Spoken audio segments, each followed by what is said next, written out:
എൻ്റെ പേര് അഞ്ജലി അനാസണ്ണി. ഞാൻ വരുന്നത് മൂവാറ്റുപുഴ കാര്യമറ്റം ഇടവകയിൽ നിന്നാണ്. ഞാനൊരു യാക്കോബായ സഭയിലുള്ള വ്യക്തിയാണ്. ഞാൻ ഇവിടെ വരുന്നത് 2022. ഞാനിവിടെ ഫസ്റ്റ് ടൈം വരുന്നത്.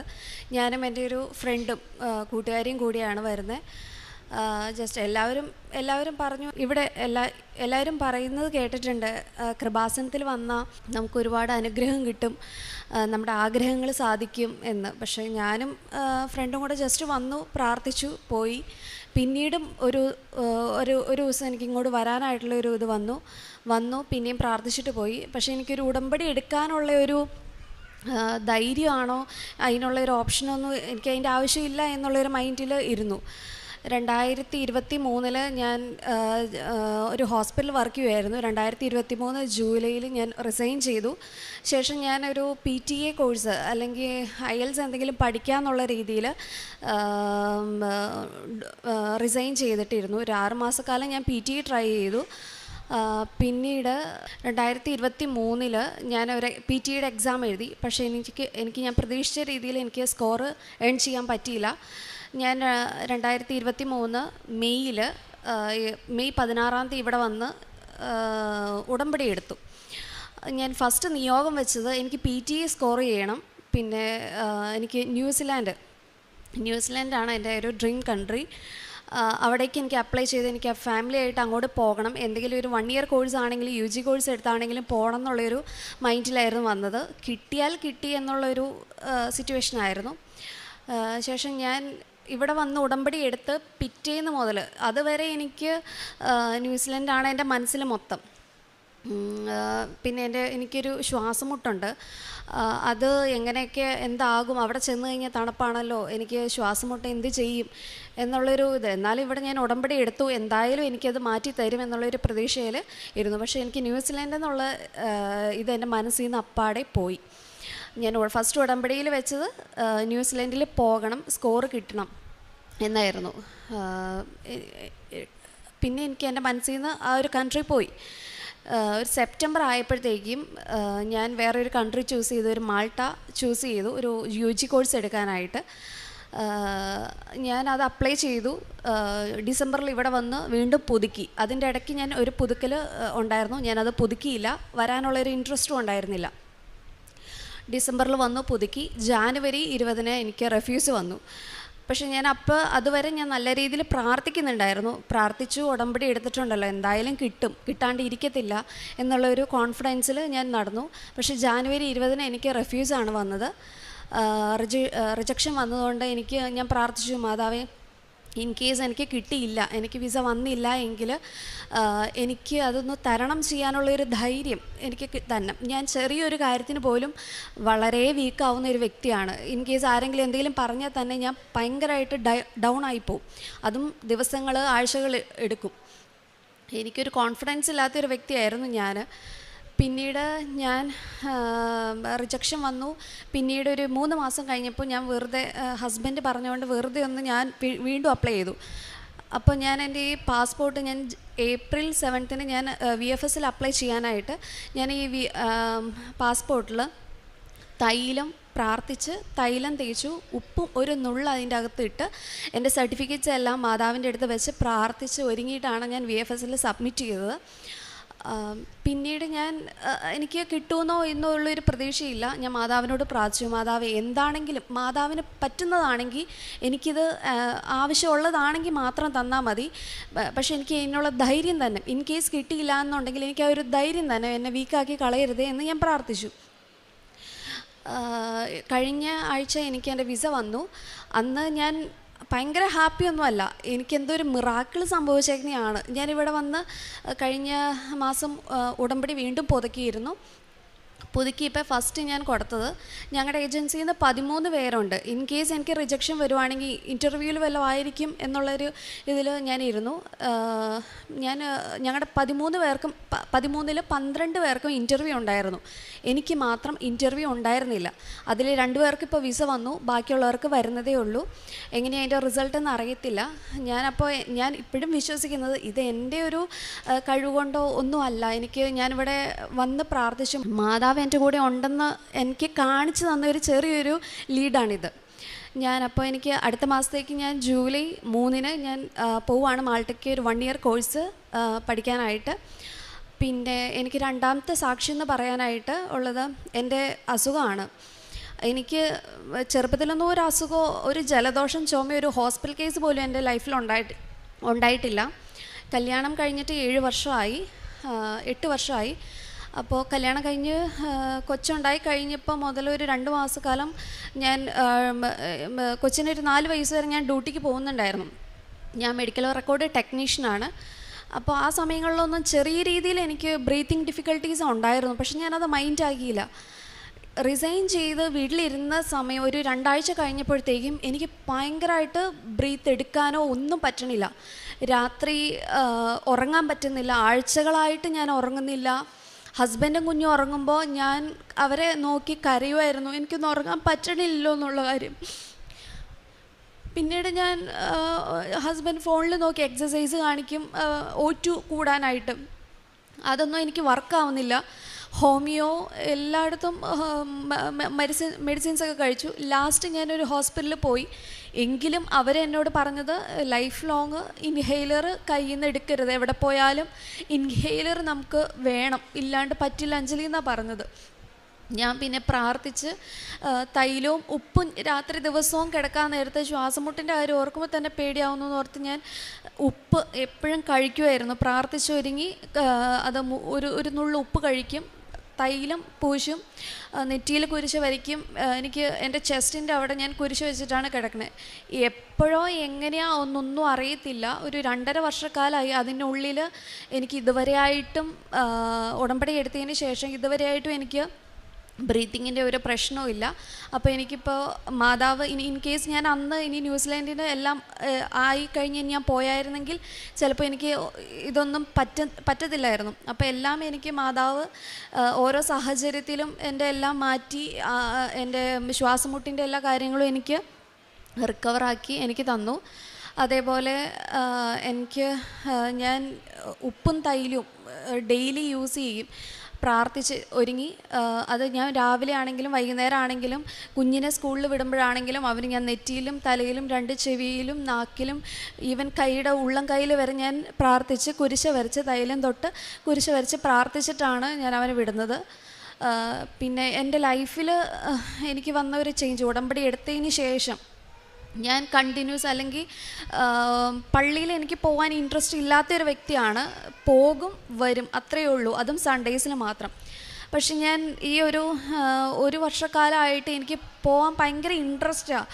ഇൻ കേസ് ഞാനൊരു കല്യാണ വീട്ടിൽ പോകാൻ എനിക്ക് അങ്ങനെയുള്ള ഒരു തോട്ട് വരുന്നില്ല. എനിക്ക് പള്ളിയിൽ പോകാൻ ഭയങ്കര ഒരു ശനിയാഴ്ച ആകുമ്പോഴത്തേക്ക് നേരത്തെ കിടക്കണം, നാളെ പള്ളിയിൽ പോകണം, പള്ളിയിൽ പോയില്ലെങ്കിൽ ശരിയാവില്ല എന്നുള്ളൊരു തോട്ടിൽ കിടക്കും. രാവിലെ എഴുന്നേറ്റ് കൊച്ചിനെ റെഡിയാക്കി, ഹസ്ബൻഡ് നാട്ടിലില്ല, അപ്പോൾ അവരെ റെഡിയാക്കി ഞങ്ങൾ 2 പേരും മാക്സിമം പോവും. മാക്സിമം അല്ല, ഞാൻ പോകും. എനിക്കതിനി മുടക്കം വരില്ല. അതേപോലെ തന്നെ എൻ്റെ ലൈഫ് ലോങ് എനിക്ക് ഉടമ്പടിയിൽ തന്നെ ജീവിക്കാനാണ് ആഗ്രഹം. മാതാവ് സാധിച്ചു തരും, അതിലൊരു മുടക്കം ഉണ്ടാവില്ല എന്നാണ് എൻ്റെ ഒരു വിശ്വാസം. അതേപോലെ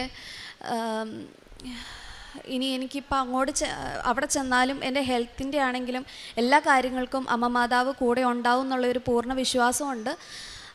അതേപോലെ ഞാൻ വിശ്വാസ പ്രമാണം സ്വർഗസ്ഥനായ പിതാവ് നന്മ നിറഞ്ഞു പറയും. ഇത് ഞാൻ ട്രാവൽ ചെയ്യുമ്പോഴും എന്ത് ജോലി എടുക്കുമ്പോഴാണെങ്കിലും, അതായത് എൻ്റെ കൂടെ ഒരാളില്ലാത്ത പക്ഷം ഞാൻ ഡെയിലി കൊച്ചിനെ സ്കൂളിൽ വിടുമ്പോൾ രാവിലെയും വൈകുന്നേരവും വണ്ടി ഓടിച്ച് പോകുമ്പോൾ ഇതെൻ്റെ വായിൽ ഓട്ടോമാറ്റിക് വരുവാണ്.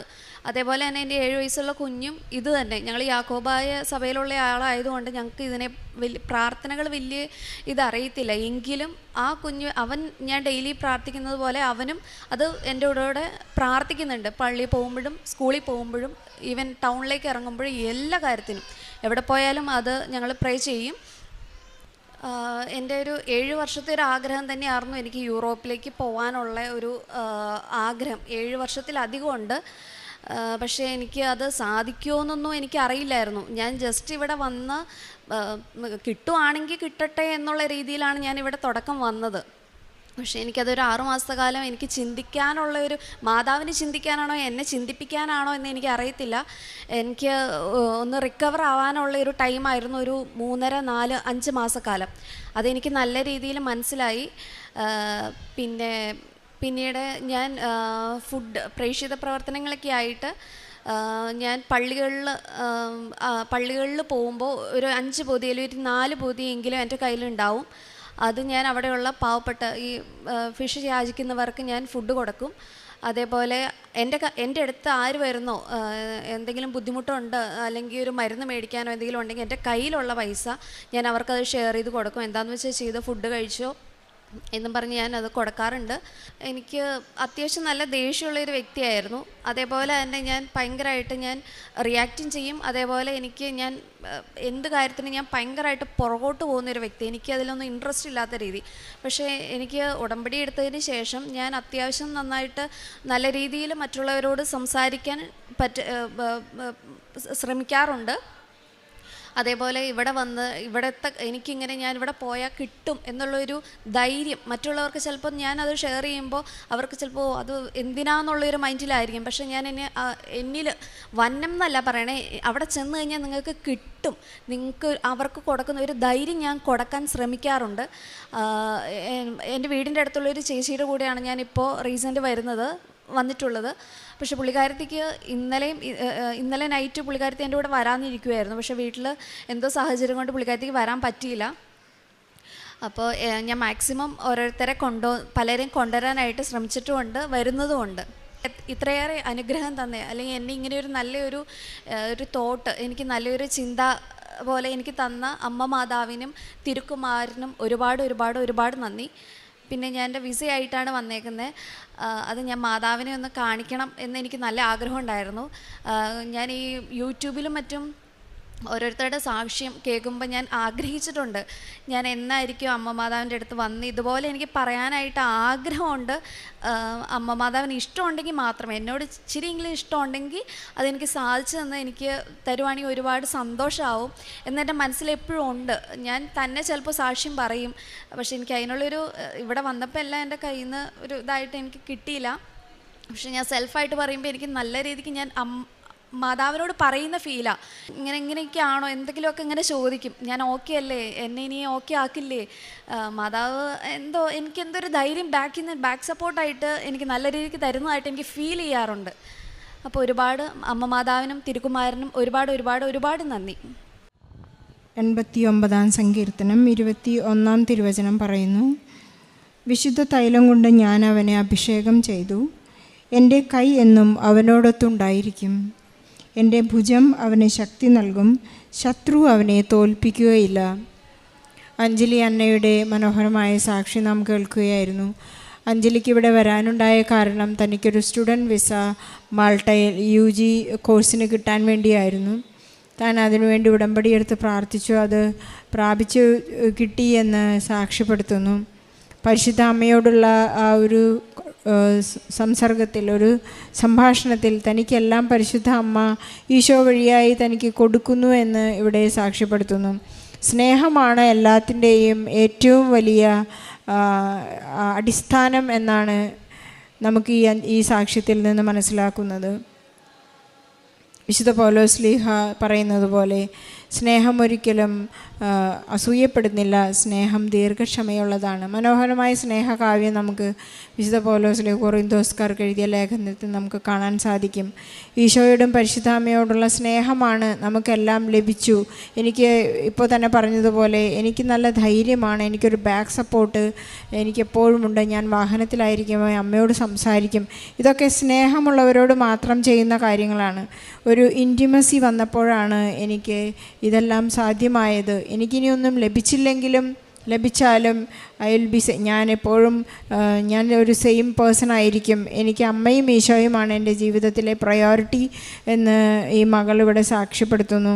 തനിക്കുണ്ടായ ഒരു വലിയ അസ്വസ്ഥതയെക്കുറിച്ച് പറഞ്ഞു. അങ്ങനെ ഒരു അസുഖമുള്ള കുട്ടിയൊന്നുമല്ല, പക്ഷേ എനിക്കൊരു തവണ എൻ്റെ ഡെലിവറിക്കൊക്കെ ശേഷം എനിക്ക് ശ്വാസതടസ്സമുണ്ടായി.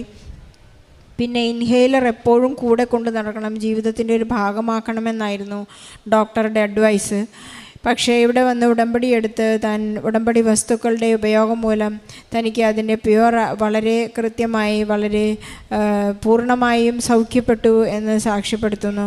നമുക്ക് ഈശോയ്ക്ക് നന്ദി പറയാം. അതുപോലെ തന്നെ തൻ്റെ എല്ലാ കാര്യങ്ങളിലും ജീവിത പങ്കാളിയോടും മറ്റുള്ളവരോടും ഇടപഴകാനെല്ലാം ഇപ്പോൾ വലിയ സ്നേഹവും ഐക്യവും ധൈര്യവും മറ്റുള്ളവരോട് സംസാരിക്കാനുള്ള ഒരു കോൺഫിഡൻസ്, മറ്റുള്ളവരോട് എപ്പോഴും ഈശോയെക്കുറിച്ചും പരിശുദ്ധ അമ്മയെക്കുറിച്ച് പറയാനുള്ള ഒരു ആഗ്രഹം, ഇതെല്ലാം തനിക്കുണ്ട്. തന്നൊരു ഓർത്തഡോക്സ് ക്രിസ്ത്യൻ വിശ്വാസിയാണ്. എങ്കിൽ തന്നെയാനും ശനിയാഴ്ച ഞാൻ ഒരുങ്ങുകയാണ്, എനിക്ക് ഞായറാഴ്ച പള്ളിയിൽ പോകാമല്ലോ.